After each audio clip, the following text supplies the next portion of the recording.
Good morning, folks. This image and accompanying article shows a bright star burst revealing hidden forms around itself. Linked article is below. This is a noctilucent cloud animation by Pete Lawrence. It's visible on spaceweather.com.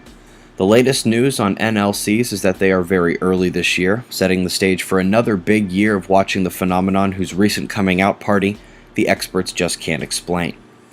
You hear me talk about climate extremes, both ends of the scale.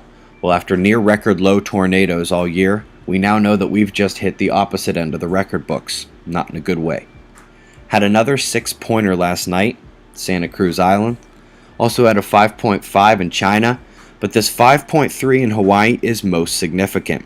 Now, while they've had way worse throughout history, this is one of the largest events of the last decade there, and indeed, you are more likely to see an 8.0 somewhere on the planet than a 5-pointer in Hawaii. That's significant.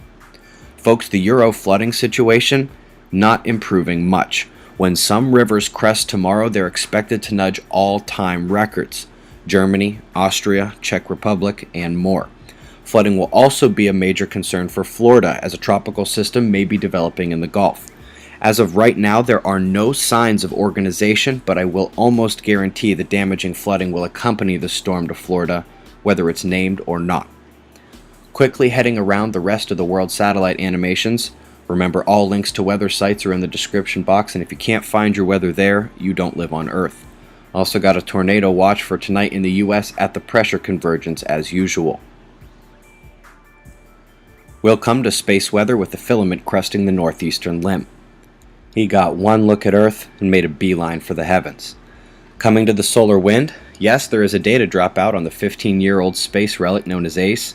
SOHO monitors the wind as well and has coverage during that time. But to my surprise, look on the right, the coronal hole stream endures as we are still way above average solar wind speed. Electron flux also letting us know the stream isn't done yet. Sunspot development comes through with an M1 that just happened as I record the news. CME data not updated yet, but if you are watching this, you can access more updated data. We have indeed been expecting an uptick with a Delta-class sunspot on the disk. That's both polarities within the same sunspot penumbra on the left side of the active region. We also need to watch development on the northern hemisphere, both east and west. Umbral field remains open for a bit longer. Coronal holes are here.